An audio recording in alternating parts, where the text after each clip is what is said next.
Baik, bertemu kembali dalam Persona SY Serasi di Hati. Kalau sudah jodoh, itulah tajuk kita pada hari ini. Dan kalau sudah jodoh anda dengan kami berdua, maka anda tetap menonton Persona SY hari ini di saluran berita ATM dan juga di TV1. Ya, kalau sudah jodoh tak ke mana. Tetapi konsep memilih jodoh itu sendiri semakin kita faham. Betul. Mungkin ada kriteria yang perlu kita titik beratkan untuk memilih pasangan itu sendiri. Betul, sebab kalau dalam agama pun kita kena pilih keturunan, rupa, harta dan agama, dan Nabi kata pilihlah yang keempat agama, maka akan melengkapi kesemuanya. Dan juga kita bercakap kalau soal jodoh ini juga bercakap berkenaan dengan satu terma, iaitu sekufu ataupun satu level antara satu pasangan lelaki dan juga wanita. Dan untuk memperincikan Zahira, tajuk kita berkenaan dengan kalau sudah jodoh, kita pun dah bersama dengan tetamu awal tadi, Ani Amlan, penyanyi lagu. Ani salah lagi. Saya nervous dengan Ani ni. Tak mungkinkah? Mungkinkah jodoh macam tu. Ani Amlan, penyanyi lagi, suasa tembaga tadi. Dan seorang lagi Zahira, tetamu yang tak asing lagi. Ya, yang tak asing selalu kita nampak dia dekat TV-TV untuk mengupas banyak isu-isu berkaitan dengan kekeluargaan. Tuan Zaid Muhammad, perunding motivasi keluarga. Jadi bukan saja isu belum berkahwin, dah berkahwin pun boleh kita bincangkan juga bersama dengan Tuan Zaid. Betul, sebab kalau bercakap tentang kalau dah jodoh ni, kita kena ada dua gender lah, lelaki dan perempuan, untuk kita stabilkan perbincangan. Baik, Tuan Zaid, kalau boleh saya mulakan perbincangan berkenaan dengan tajuk kita kalau sudah jodoh ni. Kita nak membawa frame perbincangan jodoh itu sendiri. Macam mana kita nak fahamkan, sebab orang memikirkan jodoh itu soal kahwin semata-mata. Dan itulah topik kita juga hari ini. Namun kerangka yang lebih jelas berkenaan dengan jodoh itu sendiri, Tuan Zaid. Okey. Bismillahirrahmanirrahim. Assalamualaikum warahmatullahi taala wabarakatuh. Terima kasih jemput saya. Okey, bila dapat topik ni saya pun berdebar juga. Ui, berat ni jodoh kan. Saya rasa ini semua satu benda yang semua orang nak tahulah. Saya tertarik, ada sekali saya terbaca, saya minta maaf saya tak ingat siapa penulis dia, tapi dia buat definisi jodoh tu. Rupanya ramai orang tak tahu perkataan jodoh tu rupanya berasal dari perkataan Indonesia. Bahasa Indonesia. Kalau dialih bahasakan jodoh tu ialah pasangan yang sesuai, pasangan yang secocok. Itulah kita ambil mudah perkataan jodoh. Rupanya dia memang sesuai lah. Dan sebut pasal jodoh ni dia banyaklah, macam Hafiz sebut tadi kan, harta, agama dan semuanya. Saya tertarik dengan perkataan dia ada belakang kan. Harta, wanita, cinta, apa lagi? Permata kan. Semua ni menggambarkan semua ni bagi saya lah, jodoh ni dia boleh membawa kita kebahagiaan, tapi pada masa yang sama kalau silap guna yang tata ni semua kan, harta, wanita, cinta ni, kalau tersilap langkah dia boleh membawa derita. Juga belakang juga. Jadi kita kena berhati-hatilah. Tapi mungkin saya boleh sebut di peringkat awal ni, pertama sekali kita kena yakin jodoh kita sememangnya telah ditentukan sebelum kita lahir lagi. Di zaman azali lagi dah ada, Tuhan dah menjodohkan kita dengan pasangan kita. Jadi sesiapa dah jumpa jodoh tu, okey, reda je lah. Tapi itulah juga kalau konsep memilih jodoh ni kan. Sebab kita nak mengulas untuk lebih panjang lagi. Boleh, tapi konsep dia sendiri, perlukah kita mencari ataupun kita hanya menunggu jodoh itu datang? Okey. Sebenarnya ini konsep Islam mengajar kita berusaha. Walaupun segalanya telah qada dan qadar, telah ditentukan, macam kita ni telah ditentukan perjalanan hidup kita, tapi tidak semestinya kita okey tunggu je lah apa nak jadi. Jadi bagi saya untuk jawab soalan tu, kita kena cari. Perkataan dengan kena cari dan sebagainya. Ani sendiri masih lagi single, keluarkan single baru, Suasa Tembaga. Jadi Ani sendiri, mungkinlah kalau saya boleh buka soalan yang awal ni sebab Sabtu ni kan, Ani sendiri nak cari lelaki macam mana? Sebenarnya saya tak kisah lagi kaya ke miskin ke apa ke kan. Yang penting hati. Dia boleh membahagiakan kita. Tak kira apa ni, orang kata bukan tak penting lah, maksudnya macam dia cakap Lebih penting lah hati yang boleh membahagiakan kita, menjaga kita. Tetapi hati manusia ni berbolak-balik. Macam mana kita nak pastikan yang hati itu akan tetap setia dengan kita? Nampak dia dah bela rambut tu. Jangan main. Okey, tak apa. Ani ada jawapan dia sekejap gitu. Tapi kalau macam Tuan Zaid, apa yang Ani, sebab kalau kita kaitkan dengan artis, mungkin saya boleh terus membuka perbincangan. Kalau artis ni sering sekali dilabelkan sebagai mencari yang lebih kaya, mencari lebih stabil.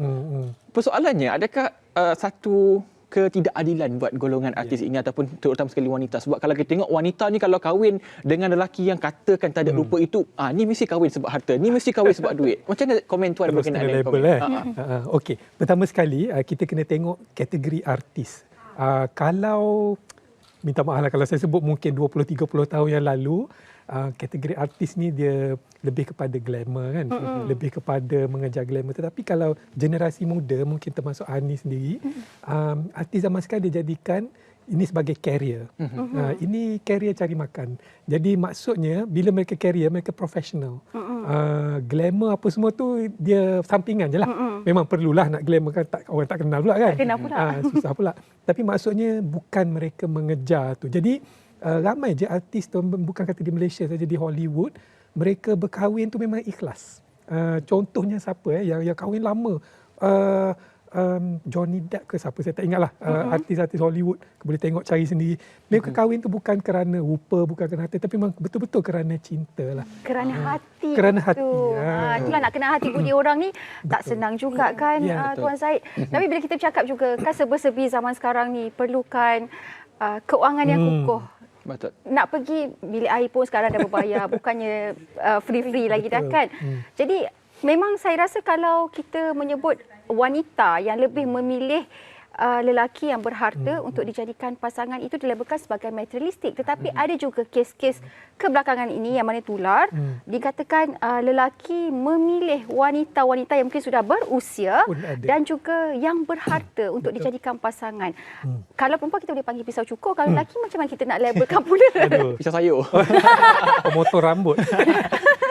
Hair cutter. Tak tahu. Okey, tapi saya memang tertarik dengan konsep tu sebab bagi saya hak kita sebenarnya, hak wanita untuk memilih orang yang mampu menjaga dia. Sebab dalam konsep Islam pun ada konsep sekufu, kufu dia panggil. Maksudnya mencari yang sepadan dengan kita supaya malah ada mazhab, saya tak ingat mazhab mana, kalau tak padan, wali ada hak untuk berhentikan perkahwinan tu. Dan dia tak boleh dituntut. Tapi kita mazhab Syafi'i tidaklah sampai macam tu. Dan benda ni pun mungkin zaman moden ni orang dah ni, sebab kita tengok yang sekufu sebenarnya ialah antara pasangan tu, bukan kalau zaman dulu di antara dua darjat. Dia ikut dengan keturunan sampai sekali keturunan kan? sekali. Kalau keturunan ni memang tak boleh kahwin dengan keturunan lain, itu saya dah lapuk lah. Zaman sekarang ni okey je asalkan sama level, mungkin sama universiti ke kan. Untuk berbalik pada soalan tadi, kita kena seimbangkan di antara materialistik dengan realistik. Sebab realiti hari ni memang betul lah. Naik kapal terbang pun nak duduk pun kena bayar kan. Nasib baik masuk toilet belum kena bayar lagi kan. Mana tahu satu hari kan masuk toilet flight pun kena bayar kan. Semuanya perlukan duit. Maksudnya macam itulah realistiknya. Tetapi jika terlalu materialistik sampai dah cross the line lah, macam dia adalah sempadan dia. Sampai kalau segalanya kerana duit, bagi saya itu sudah melampau lah kan. Macam Ani sendiri, kita sebaya lah. Ani baru berusia 25 tahun. Pastinya kalau kita melihat kepada rakan-rakan kita yang sebaya dah bertemu jodoh, dah ada anak dan sebagainya. Macam Ani sendiri, dalam dunia selebriti ini pastinya ramai yang akan mendekati Ani, khususnya golongan-golongan lelaki yang mungkin nak memperisterikan Ani sendiri. Jadi Ani sendiri macam mana berdepan dengan situasi itu sebenarnya?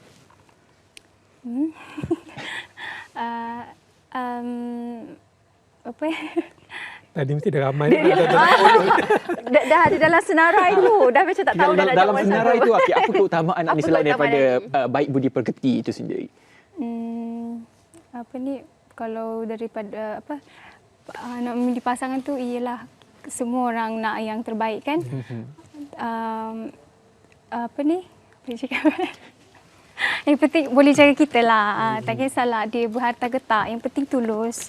Bisa menjagalah begitu.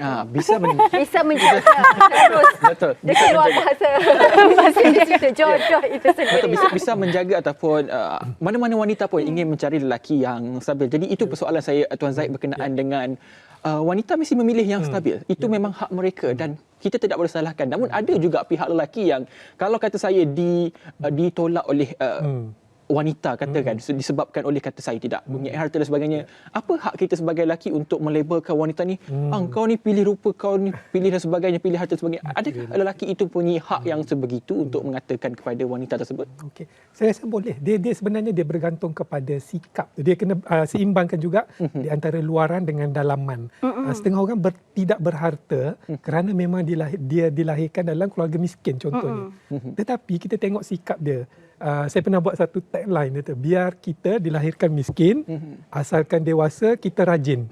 Bukan tak handsome tak apa janji kaya. Lebih kurang macam tu lah kot. Ini saya buat dulu sebelum tu. Nak gambarkan macam ni, suasana luaran tu miskin ke tak ada harta tu, itu satu benda yang kadang-kadang kita dilahirkan macam tu. Tetapi bagi saya yang lebih bernilai ialah usaha dia. Adakah dia redha, dia happy je dalam keadaan miskin, tak nak berusaha? Kalau macam tu saya pun tak nak kan. Betul. Katalah anak saya ke mencari jodohnya tu, saya pun tak nak sebab dia akan menggambarkan masa depan yang gelap lah. Tetapi kalau dia berusaha, dia miskin, dia belajar rajin-rajin, tapi tak kaya lagi baru dapat degree. Kita tengok degree dia, nilai degree dia orang miskin dengan nilai degree orang kaya, saya rasa nilai dia lagi tinggi. Lagi tinggi. Dan dia menjadi seorang yang lebih menarik untuk dijadikan suami. Sebab kita dah nampak gambaran masa depan dia akan berusaha, dia tak mudah giwak. Pasti dia akan membawakan kebahagiaan kepada pasangan dia. Manjada wajada. Apabila kita berusaha, pasti kita akan dapat. Baik, 0322829841 panggilan yang kami telah pembuka. Sekiranya anda di rumah yang mungkin ada pengalaman yang apa yang kita bincangkan berkenaan dengan jodoh dan juga mungkin anda dilabelkan sebagai wanita-wanita materialistik yang memilih harta dan sebagainya, anda boleh hubungi kami dan bertanya terus kepada dua tetamu kita. Dan kita berehat seketika, Zahira. Kembali selepas ini dalam Person SY Serasi di Hati.